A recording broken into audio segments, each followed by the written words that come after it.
Ako nga po pala si Olivia. Buwan ng Disyembre nang umakyat kaming magpipinsan sa siyudad ng Baguio para magbakasyon. Pinakiusapan kasi kami ng tita ko na kung pwede daw ba namin na ipasyal yung mga pinsan namin na unang beses palang nakarating rito sa Pinas. Bali 5 lang kami nun, yung pinsan kong galing Japan na si Kira at Yuki at yung 2 kong kapatid na si Kuya Bruno at yung bunso namin na kapatid na si Millie. Si Kuya Bruno yung nagmaneho ng van. Napagkasunduan nga namin na puntahan yung mga sikat na pasyalan tulad ng Burnham Park, Mines View at ang isa sa sikat na haunted attraction na Diplomat Hotel. Isa kasi ito sa mga gustong marating ng pinsan kong si Kira at Yuki. Parehas kasi silang mahilig sa mga bagay na may kinalaman sa katatakutan. Sa katunayan nga ilang buwan pa lang ang nakakalipas nang puntahan nila yung mga haunted places sa bansang Thailand at Singapore. Nang nasa Baguio na nga kami, dumiretso muna kami para humanap ng hotel upang magpahinga muna sa biyahe. Inabot na din kasi kami ng gabi kaya minabuti namin na bukas na lang magsimulang mamasyal. Medyo nahirapan pa nga kami humanap ng matutuluyan dahil halos fully book na yung mga hotel na pinuntahan namin. Peak season kasi pag December, sobrang daming turista. Mas maraming bumibisita rito dahil mas malamig ang temperatura sa syudad. Lumipas yung halos 1 oras bago kami nakahanap ng tutuluyan. Isa yung maliit na inn na nakapwesto sa medyo looban na. May kalayuan sa main road pero okay na din dahil tahimik yung lugar. Pumasok kami rito at ako mismo yung lumapit sa reception para mag-inquire. Good evening po, miss. Room for 5 person po. Good evening din po, ma'am. May available po kami na room kaso for 8 person na po tsaka nasa first floor lang po. Okay lang po ba? Ganun po ba? Sa second floor po ba wala na po kahit anong room? Mas gusto sana namin para medyo elevated para kita namin yung mga tanawin. Meron naman po kaso good for 4 person lang siya at tsaka 2 lang din yung kama. Pero kung gusto nyo po, mag-add na lang po kayo para sa extra guest since malaki naman po yung bed namin. Wika ng receptionist. Dahil nga pagod na din kami dahil sa biyahe, kaya kinuha na namin yung room na nasa second floor. May kaliitan lang yung kwarto na condo style. Pero okay lang kasi kumpleto rin naman. May maliit na sala na may lababo at lutuan. Tsaka isang kwarto na may 2 family size na kama. Meron ding sariling CR na may shower. Overall okay naman. Malamig din kahit electric pan lang. Malaki kasi yung bintana na nakaharap sa puno ng pine tree. Kaya sobrang presko ng pumapasok na hangin. Nakatulog naman kami ng komportable. Kinaumagahan nga, sinimulan namin yung pamamasyal sa Baguio City. Inuna namin na puntahan yung mga parke. Kumuha kami ng mga larawan gamit yung Polaroid camera ng pinsan ko. Bale, ito yung camera na automatic na lumalabas yung photo cards sa mismong camera at hindi na kailangan pang ipa-develop. Masayang kinukuhaan ni Yuki bawat ginagawa naming activities, mapa horse riding at boating. Walang kupas yung ganda ng syudad. Matagal na rin kasi mula nung pumunta ako ron. Marami pa rin palang pwedeng puntahan at pasyalan. Ang problema nga lang talaga nung panahon na yon sobrang traffic. Pero sa tingin ko na-enjoy naman ng mga pinsan ko yung gala namin dito. Lalo na nga yung bunso naming kapatid na parang nakawala sa hawla sa pagtakbo-takbo at pagtatalon-talon sa parke. Napagkasunduan namin na ihuli na lang puntahan yung Diplomat Hotel para daw medyo mas creepy. Nagkandiligaw-ligaw pa nga kami. Meron kasing kalsadang nahirapan yung sasakyan naming ahunin kaya kinailangan pa naming umikot sa ibang lugar. Dapit hapon na nga nang marating namin yung gate ng abandonadong gusali. Pagdating namin sa entrance ng Diplomat, nakita kong halos closing na. Mawawala na sana ako ng pag-asa na papapasukin pa kami kung hindi lang ako nakakita ng iba pang turista pa sa loob. Lumingon pa ako sa second floor at nakita kong may batang parang kumakaway sa amin. Ma'am, magandang hapon po. Bali, cut off na po kasi namin. Bawal na magpapasok ng tourist. Wika ng gwardya na nakatayo sa bungad na bahagi ng entrance. Ay, ganun po. Baka po pwede kahit saglit lang kami. Magpipicture-picture lang kami, kuya. Please, kasi uwi na kami bukas Matapos nga ang ilang minuto ng pakikiusap, pumayag naman yung gwardiya na pumasok na kami. Buti na nga lang din at may ilan pang turista yung nasa vicinity ng diplomat. Habang nagbabayad nga kami sa booth, para bang may tumawag sa pansin ko para lingunin yung pangalawang palapag. Napatras nga ako nang makita kong andun pa din yung batang babae sa second floor at nananatili pa ring nakatingin sa amin. Nawirdohan na nga ako sa kanya, lalo pa sa itsura niya na titig sa amin at blanco ang ekspresyon. Sinubukan kong ibaling yung atensyon ko para hindi na rin masira yung mood. At di naman ako nahirapan dahil sa ganda ng tanawin sa lugar. Kitang-kita ko mula sa kinatatayuan ng Diplomat Hotel yung ilan sa mga kabahayan sa syudad. Masaya nga naming inikot yung paligid at loob ng abandonadong gusali. Totoo nga yung sabi-sabi na sa kabila ng angking kagandahan ng Diplomat Hotel at ng kapaligiran nito, may dinudulot itong kilabot kahit pa sa pagtingin lang rito. Yung mga pader niya na niluma ng panahon at mga kwarto na parabang may mga kalagiman na naganap. Parabang naging saksi ito sa mga karumal-dumal na pangyaring naganap nung panahon ng mga Hapon. Piling ko nga nung mga oras na yon, habang naglalakad kami parang laging may nakatingin sa amin at nagmamatsyag. Napayakap ako sa sarili ko. Lumingon-lingon ako sa paligid at napansin ko nga na wala ng ibang turista yung nasa loob ng gusali. Mabilis nga naming inikot yung paligid ng abandonadong gusali. Kasalukuyan nga kaming naglalakad sa loob. Nasa hulihan ako noon at nauuna sa akin sila Millie at Takira. Nang paghakbang ko, bigla na lang may tumakbong bata patawid sa harap ko. Napahawak ako sa dibdib ko. "Ay, Neng, nakakagulat ka naman." Lumingon ito sa akin. Ate, ingat kayo kay sister. Galit siya sa katulad ng kasama nyo. Ha? Sinong sister? Tsaka sinong kasama namin? Tumalikod lang uli yung batang babae, sabay tumakbo. Kinabahan ako, hindi lang dahil sa sinabi ng batang babae, kundi sa iniisip ko kasi na baka multo na siya. Pero nakahinga naman ako ng maluwag nang makita kong tumakbo ito palapit sa isang alley na may hawak na walis. Tingin ko, isa siya sa caretaker ng gusali. Bago nga sila lumabas, nakita ko pang tumingin ito sa pwesto ko. Napabuntong hininga na lang ako. Sa isip ko, ang weird naman ng batang yun. Sabay kibit balikat at naglakad. Ilang minuto pa nga naming nilakad yung paligid ng gusali. At nang marating namin yung bandang sentro nito sa ibabang palapag, lumapit yung bunso naming kapatid na si Millie sa parang isang fountain na nasa gitnang bahagi ng hotel. Kuya Kira, Ate Yuki, ang ganda ng fountain. Picture tayo. Sigaw nito nang may katinisan. Bahagya ako nagulat kaya sinaway ko siya. "Millie naman yung boses mo. Mamaya may magambala kang kaluluwa. Bahala ka dyan." Ay, sorry ate, na-excite lang ako. Lakas kasi makagatik na itong fountain. Hagikik pa nito. Matapos yun, bigla akong naramdaman na parabang biglang bumagsak yung temperatura sa kinalalagyan namin. Hindi naman ganon yung lamig nung pumasok kami, pero binaliwala ko yon dahil ano bang ine-expect ko? Malamig naman talaga dito sa Baguio. Matapos yun, lumapit sa akin si Millie habang inaabot pa sa akin yung Polaroid camera. Ate, picturean mo kami. Sad pa niya. Kinuha ko naman ito at naghandang kuhaan sila. Pero bago ko pa itutok sa kanila ito, para bang nagkaroon ng kakaibang ugong sa bandang tenga ko. Babaliwalain ko na lang sana nang sa pagsilip ko sa lente, may nakita akong imahe ng sa tingin kong tao na nakatayo sa bandang likod ng fountain, nakabelo.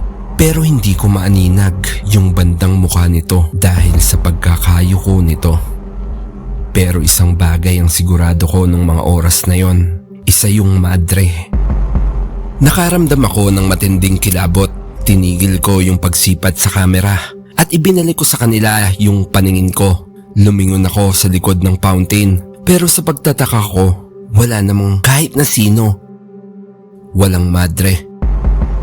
Huminga ako ng malalim at sinubukang kumalma. Inisip ko na lang na Baka namamalikmata lang ako. Baka dahil na din sa sikat talaga yung nagmumultong madre sa diplomat, kaya naisip kong naimpluwensyahan lang yung pag-iisip ko sa kung anong pwede kong makita rito.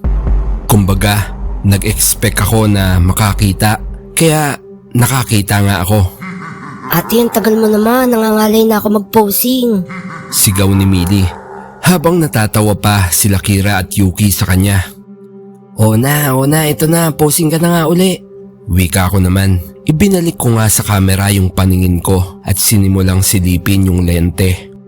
Bumilang ako ng 3 at saktong pagpindot ko ng camera, kitang-kita ko na may biglang lumitaw sa likod nila Millie. Napatili ako sa takot. Ngayon hindi ako maaaring magkamali, sigurado ko. Isang madre yun. Sigurado ko dahil mas malapit na ito sa pagkakataong yon. Kitang-kita ko na nakabelo ito na kulay brown na medyo madumi at luma na. At ang mas nagpakilabot sa akin ay yung mukha nito na sobrang putla. Blanko yung mga mata nito at para bang dinukot. Napatras ako at napasalampak sa sahig. Nanginginig pa ako nang lapitan ako at tanungin ng mga pinsan ko. Ate, anong nangyari? Ba't napasigaw ka? Mabanggit ko din na kahit mukha talagang pure Japanese yung mga pinsan ko, marunong sila makapagsalita ng Tagalog. Di nga lang ganun kadiretso. Hindi ko sila kagad nasagot at tanging pag-aaya bumalik sa sasakyan yung nasabi ko. Sumang-ayon naman sila pero nang tignan namin si Millie para ayain, nakita namin na wala itong malay na nakahiga sa gilid ng fountain. Napatakbo kami papunta sa kanya. Agad ko chinek kung anong nangyari. Hinawakan ko yung pisngi niya at hinimas. Unti-unti naman siyang dumilat at maya-maya pa ay umupo na ito. Pinainom ko siya ng dala-dala kong tubig habang pinapaypayan pa ng mga pinsan ko. Inakay ko na siya at minabuti namin na bumalik na kagad sa sasakyan. Mabanggit ko lang na hindi pumasok si Kuya Bruno sa diplomat. Nanatili lang siya sa loob ng van. Pagpasok nga namin sa sasakyan, nilingon niya kami sa likod. Oh, ba't ang tatahimik nyo? Anong nangyari dyan kay Millie? Nung pagkakataon na yon, tahimik lang si Millie at nakatulala. Bagay na hindi normal sa kanya dahil likas sa kanya yung medyo maingay, kikay at madaldal. Nagsabi na lang ako na, Baka napagod lang kuya. Maghapon na kasi tayong nag-iikot eh. Sumagot naman siya na, Ganun? Sige tara, balik na tayo sa inn. Habang nasa sasakyan, tulala pa rin si Millie. Pero sa pagkakataong to, masama yung pagkakatitig niya sa pinsan naming si Akira. Hinawakan ko siya sa balikat at tinanong, Millie, okay ka lang ba? Yumuko naman ito at hindi sumagot. Nakaramdam na ako ng di maganda dahil sa asal ng bunso naming kapatid. At nang makarating nga kami sa inn, dumiretso na kagad kami sa kwarto namin. Walang tao sa pasilyo ng inn nung mga oras na yon. Maaga pa kasi, kaya baka nasa labas pa karamihan ng bisita. Napasalampak nga kami ng upo sa sopa. Minabuti namin na umorder na lang ng pagkain. At nang dumating nga dun din namin kinain sa sala. Hindi kumain nun si Millie at dumiretso na ng tulog. Habang kumakain kami at nagkikwentuhan, nilabas ni Miyuki yung mga photocards na kinuhaan namin gamit yung Polaroid camera nila. Tinignan niya ito isa-isa. Nung una, natatawa pa siya sa mga kuha pero bigla na lang nagbago yung reaksyon niya habang nakatingin sa isang larawan. Doon ko palang naalala yung lahat ng nasaksihan ko nung kasalukuyan ko silang kinukuhaan ng larawan. Nagkatinginan kami at tila alam ko kung anong nakita niya. Nanlaki ang mga mata niya at nagsalita. Ate, bakit naging madre ang itsura ni Millie dito sa larawan? Nagulat ako sa sinabi niya. Ang ine-expect ko kasi makikita niya lang na may madre sa likod nila. Pero laking gulat ko nang imbis na si Millie ay yung madre mismo ang nasa pwesto nito sa larawan. Yan yung madreng nakita ko kaya ako sumigaw kanina. Nawala lang sa isip ko dahil kay Millie. Ang takala ko rin namamalikmata lang ako. Kasalukuyan nga kaming nagtataka at nangingilabot. nang bigla na lang nag-ring yung telepono malapit sa pintuan. Wala pa ako sa sarili ko noon pero nilapitan ko pa din yung telepono para sagutin. Good PM po, si Ma'am Olivia po ba ito? Tanong ng nasa linya. Opo, sino to? Sa reception po ito, sa lobby. Tanong ko lang po kasi nakita ko po kayo sa CCTV dyan sa second floor kanina. 6 po kayo na pumasok sa room nyo.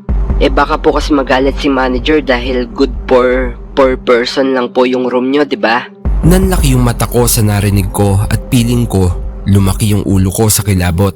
Nauutal pa akong sumagot sa kanya at pinipilit kong isipin na baka namamalikmata lang siya. Miss, 5 lang kami. 3 babae at 2 lalaki. Ay ma'am, kitang-kita ko po. 4 po kayong babae. Nakabelo pa nga po na brown yung... Napatigil din siya nang sa tingin ko ay napagtanto niya. Ma'am, saan po ba kayo nanggaling bago kayo bumalik dito sa inn? Sumagot ako kahit parang di na ako makapagsalita. Miss, galing kasi kami sa diplomat. Pagkatapos ko yun sabihin, bigla na lang niyang binaba yung telepono. Hawak-hawak ko pa yung telepono nang marinig ko yung boses ni Kuya Bruno sa loob ng kwarto. "Mili, anong nangyari sa'yo?" Tumakbo ko sa loob at naabutan kong hawak-hawak ni Kuya si Millie sa magkabilang braso at inaawat na tumayo sa kama. Nasa harap naman si Kira at Yuki at nang tinanong ko sila kung anong nangyari, ayon sa kanila, bigla na lang daw sinugod ni Millie si Kira. Akma itong sasakalin. Wala kaming nagawa ng mga oras na yon kundi yakapin si Millie. Nagdasal din kami dahil sa mga oras na yon, hindi na namin alam yung gagawin namin. Nagpaalam ako kay Kuya Bruno na hihingi ako ng tulong sa baba. Sumang-ayon naman ito. Nagmamadali na nga akong lumabas sa pasilyo at saktong pakyat naman sa hagdan. Yung receptionist sa lobby, may kasama itong matanda na puti na ang mga buhok. Agad akong lumapit sa kanila at nang hingi ng tulong. Nauutal pa akong kinuwento kung ano yung nangyari. Teka lang Ma'am Olivia, siya po pala si Mang Erning, isang magtatawas. Bali tinawag ko po siya talaga dahil sa inyo nung nakita ko pa lang yung madre na kasama nyo sa CCTV. Alam ko na kagad yung pwedeng mangyari. Nung marinig ko yon, napahinga ako ng malalim. Agad ko sila inaya para pumasok sa kwarto. At nang makita nga ni Mang Ernie si Millie, napahinga ito ng malalim at agad niyang hinanda ang mga dala niyang gamit. May mga orasyon at dasal siyang ginawa. Nung una, nagwawala si Millie lalo kapag pinapausukan ni Mang Ernie. Niyakap namin siya dahil ayaw naman namin na itali siya kahit pa kumot yung gamit. Maya-maya pa, inabutan kami ni Manong ng isang papel na may nakasulat na dasal, Apostles' Creed. Nirecite namin to. Ang weird nga dahil after ng isang beses, parang magic na nakabisado na kagad namin yung dasal, para bang may nagga-guide na sa amin. After nga naming matapos ng ilang beses, napansin kong nagiging imaheng madre yung usok na nanggagaling sa tuyong dahon na sinindihan ni Manong Ernie. Saglit na nanatili ito sa tabi ni Millie. Nagkatinginan kaming 4 nila Kuya Bruno at Kira at Yuki. Tila nagtatanungan kami sa isip namin kung nakikita din ba namin ito. Tuloy pa din kami sa pagre-recite ng Apostles' Creed at maya-maya nga tila tinatangay na yung imahe ng madre palabas ng bintana. Agad namang sumenya si Manong Ernie na isarado na yung bintana. Matapos nga yun, unti-unti nang kumalma si Millie at paglaon nga, nakatulog na siya. Doon pa lang din kami pinahinto ni Manong Ernie sa pagdadasal. Tumayo ito tsaka lumapit sa amin nila Kuya Bruno. "Sa tingin ko may naistorbong espiritu yung kapatid nyo. Kaya sumama ito sa kanya pero huwag kayong mag-alala. Hindi naman siya sinasapian. Yung enerhiya ng galit lang ng espiritu yung pinaramdam sa kanya. Pero huwag kayong mag-alala. Napalis na natin siya. Pero para sigurado, makakatulong din siguro kung bukas ay bumalik kayo doon sa diplomat at humingi ng pasensya, mag-alay na din ng kahit kaunting dasal." Wika ni Ka Erning sa amin. Pagkatapos no, nagpaalam na para umalis si Ka Erning. Sinubukan namin mag-abot ng bayad sa kanya pero hindi niya ito tinanggap. Napag-alaman namin na may maliit siyang tindahan ng mga strawberry jam malapit sa hotel, kaya minambuti na lang namin na sa kanya na lang bumili ng pasalubong bilang pasasalamat na din sa pagtulong niya sa amin, lalo na kay Millie. Abot-abot din yung pasasalamat namin sa receptionist na nagdala kay Manong Ernie sa amin. Kung hindi niya dinala si Manong Ernie, hindi namin alam kung anong gagawin namin. Bale, nabanggit niya din pala na hindi lang kami yung nag-iisang nabalitaan niyang sinundan ng espiritu ng madre. Kaya nung nakita niya kami sa CCTV, kahit paano, alam niya na yung gagawin. Naging payapa na kahit paano yung buong gabi namin. Kinabukasan nga, gumising si Millie na para bang walang kababalaghang nangyari. Minabuti namin na umuwi na rin kaagad ng Maynila ng araw din na yon. Pero syempre, sinunod namin si Ka Erning at dumaan kami sa Diplomat.